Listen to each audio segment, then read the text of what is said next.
Good day, folks. This is Greg Judy at Green Pastures Farm.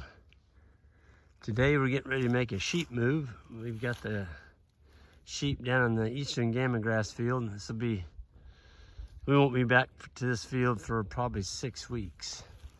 So it'll get rained on. There's still a lot of forage out there, but it just needs to be cleaned up. Get a little rain on it, some snow and some cold weather, and we'll come back to it. But Isaac is doing a road crossing here. There he goes. And we didn't even put a wire on this side. Just one wire to keep him from going toward that bridge over there. And I'm standing over here. I'm the other wire to keep him from coming up the hill. Watch this. There they go. I love sheep.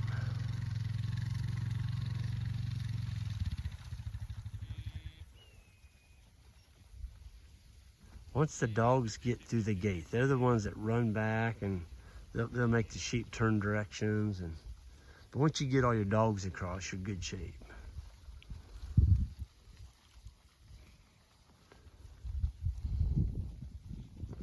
This forage they're going on to, it's being grazed pretty hard.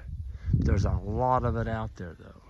But the energy's all gone from it. There's a little bit of protein left, but it's probably just barely 7% protein.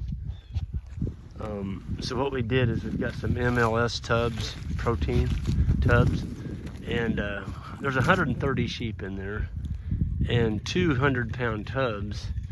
Shoot, that's gonna last them probably a month and a half. And I think they were $60, something like that.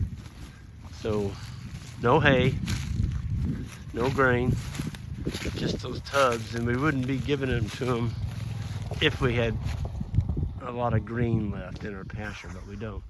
You know, if our pasture looked like the roadside that has never been grazed, you know, it was clipped. I brush hog this. Look at that. I mean, it's still got some beautiful fescue in it, but unfortunately we can't graze the roadsides. But we split this is a big paddock over here. It's 20 some acres.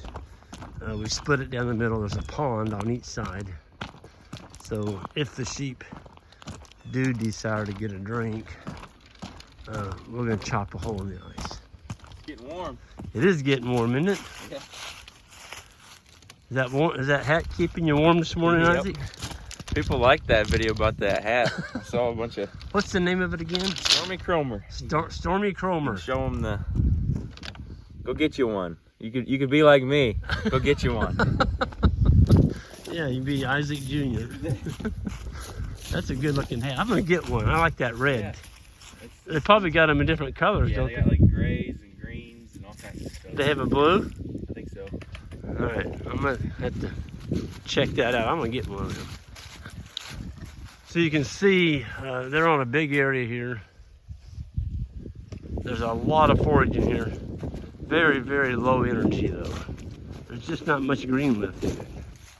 The sheep have worked this over pretty good. But there's a lot of mass out here. And you know, you get down in here and look. There's still some green. And you know, we've had, well, there was a couple mornings there, wind chill. We had 10 below zero. It was chilly. Big boy over there's found him a bone. We were feeding him deer scraps, and that dog found him a piece of deer scrap over there. There is a ton of forage in here.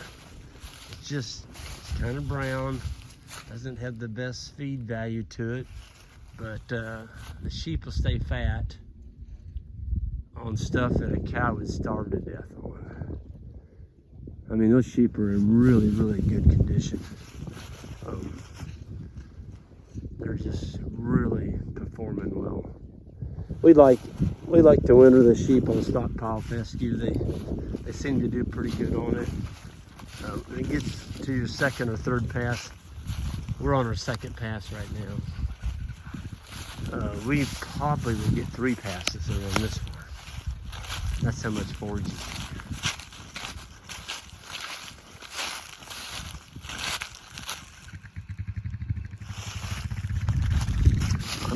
up here. I get you closer to them. I can tell you something about hair sheep.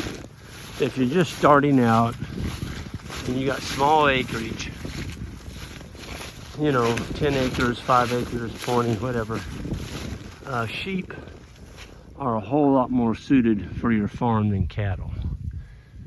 Because it takes a lot of grass to keep a 1,000, 1,100 pound cow fed every day.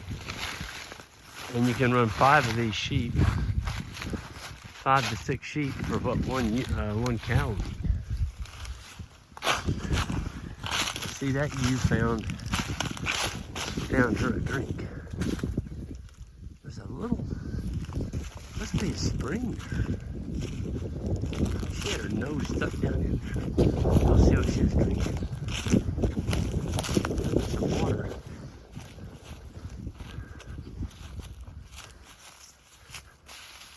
Oh, sure enough.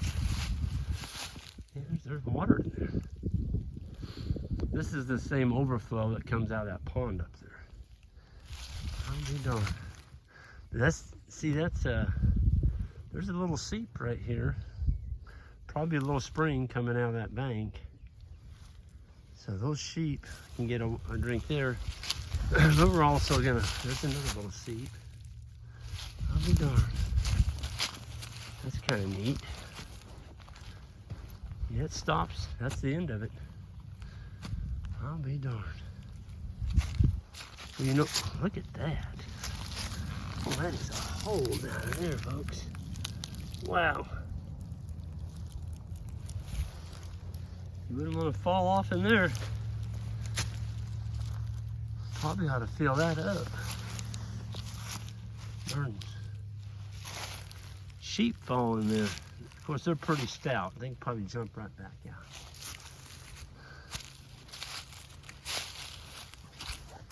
This is a grove of persimmon trees, and we're going to mark those, the ones that have fruit on them, and tie a ribbon on them and save those and take out the rest of them. There's persimmon trees all over this farm. I think this farm, we ought to call it Persimmon Valley or something. There's hundreds of persimmon trees, which I think, you know, if you got food on them, they're dropping persimmons. It feeds the coons, the deer, the sheep, the cows, you know, birds, coons, squirrels, rabbits, you name it. Anything that likes something sweet. Humans. I like persimmons. I love persimmons. Some people don't like them, but you gotta make sure you get a ripe one. Don't eat a green persimmon. All right, here we did a little brush clearing.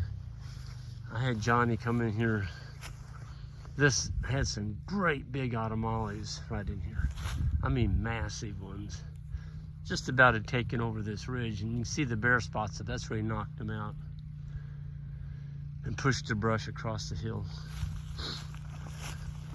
But man, I tell you what, folks, you can say all you want about fescue being a terrible grass. Here it is, January 10th, and we're not putting any hay out to these sheep. That ewe has found some water right over there. See her? She's drinking. I'll be darned. That can't be coming anywhere but a seep. But you know, when you start covering your farm with a lot of forage like this, and when you do, you know, we had an inch rain here a week ago, all that ice. Well, when you have this much forage, it grabs that water and it slowly releases it down into your aquifer, your subsoil, and then you start seeing these little seeps start to appear on your farm. Well, you think, what's so great about that? Well, if an animal can get them a drink in ice cold weather, because those seeps don't freeze, that's worth quite a bit. See, these trees right here are just way too thick. person needs to come in here. A project we might do this winter. Just come in here and right there's a walnut tree. Take off those lower limbs, trim that dude up. The rest of these are, well, there's a honey locust, there's an elm, there's an ash. I call those basically non-productive trees. And right here, here's a perfect example. Look at this. Folks, that tree right there, not in my lifetime, but 50 years from now, that tree could be worth maybe $1,000. It's a walnut, but it needs to have the limbs taken off of it. Oh, about up to there. The first 12 foot of that, it wouldn't hurt. Take that tree out, it's junk. See? That's a little walnut tree. See, he's no good at all. That one needs to come out. And this one has a fork in it. It's not worth anything. But look here right beside it. There's a really nice one down here. So they're too thick though. Those are all walnuts. You need to take, there's 1, 2, 3, 4, 5, 6. Out of those 6, you need to save one. Save one. And that one that you save needs to be the one that has the straightest trunk and the best top. The one that's gonna catch the most sunlight. They're so thick in there you can't even see it, but that's a project. But anyway, if you go through your wood lot and do that in the wintertime, you'd be surprised. My brother just cut some logs off of a piece on his farm up by Macon, and they're building a house or the restaurant out of the logs. He did a TSI there about 20 years ago, and these are white oaks. He had some white oak in there that were 24 foot tall. Put them on the sawmill and they made 8x10s. And they were little trees. I mean, they were like, 6 to 8 inch stuff when he did that 20 years ago. They just absolutely take off. These trees right in front of me, they're all too thick. Those are all hickories. Hickory's not my favorite, but they do put out nuts for the squirrels and other critters that like nuts. But these are too thick. So they're never going to produce anything. So you need to go in here and pick out the best one and take them out. I see the tree I would keep right there. There's the honey locust that doesn't have thorn on it. Well, yeah, it does. Still not very bad. Well, that'd make a nice shade tree though. Woo. It's already 40 feet tall. All the rest of these are just junk hickories. Little bitty hickories. Just never gonna grow out and make anything. You know what? I just spotted a walnut over here though. Aha, here we go. So leave that walnut right there. Take those lower limbs off. Heck yeah. That will make a pretty nice shade tree and a sawable log in 50 years. So if we treat our woods like we do our pastures, go in there and groom them, take care of them, open up the canopy, don't leave so many trees in there where they're competing with moisture and minerals, your tree growth will be about triple to quadruple what it would be if you just didn't touch them. Yep. And those sheep are so neat. I mean, they are gregarious little critters. They're just going everywhere. Look at that. Munching, getting the very best. Here they come back down the ridge. They're just fat. I looked in those licks and they're not hardly touching them yet. So that tells me that the forage has still got some power in it. But on this pasture, you got a lot of love grass right here. The fescue's turning brown. I would say they're gonna hit those protein tubs a little harder now. Well, they do look good.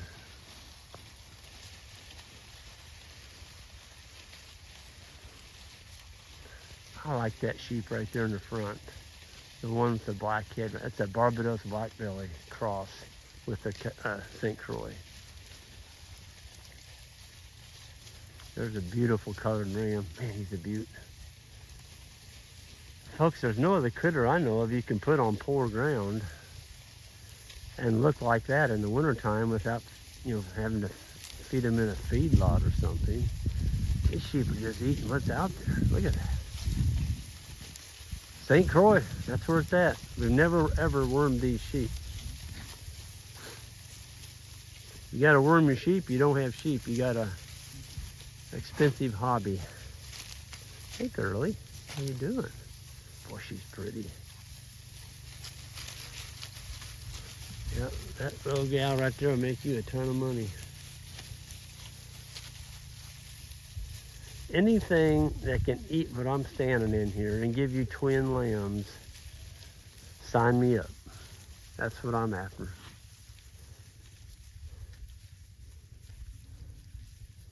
Man, do y'all see any dirty tails? Nope. They're just as fat. It looks like you got them on full feed.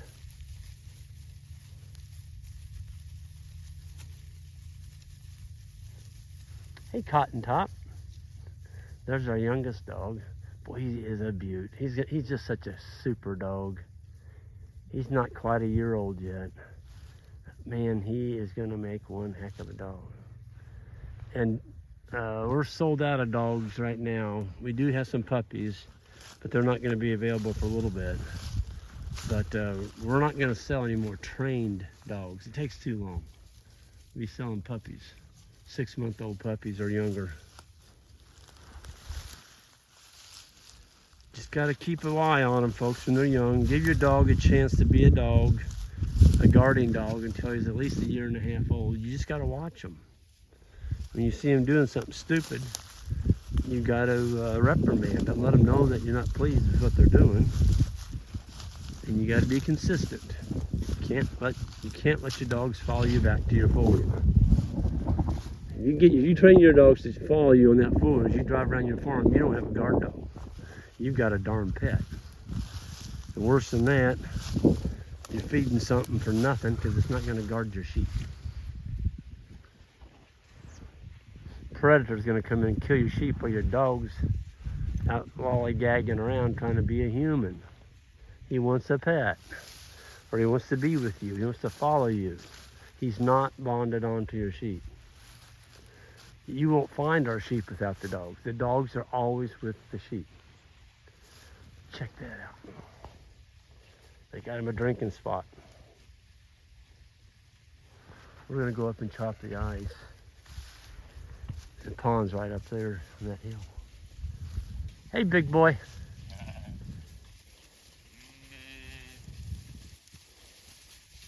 There's big boy.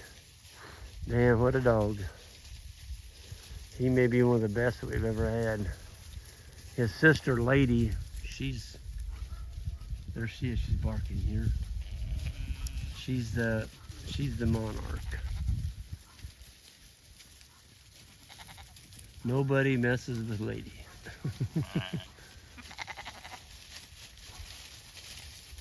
Where's that pretty ram? Woo. Oh, I love that sheep. Look at that pretty thing right there. Wow. I like color on my sheep. They're just beautiful. A lot of people want them solid white. Other people like color. It's just diversity. It's a good thing. Folks, I'm going to sign out of here. My hands are getting cold. And we'll see you all next time down the road. Everyone have a great day. And don't forget, hit that subscribe button on the way out. And check out our grazing schools. They're now listed on our website, greenpasturesfarm.net. First year that we've ever had a beginner's grazing school. That's in May, the first week, and then we have the advanced grazing school the following week. They're starting to get quite a few people in them. If you wait till April, you're probably not going to have a spot. They're probably going to fill up. Anyway, hope to see some of y'all there. Everyone have a good day, and we'll see you next time.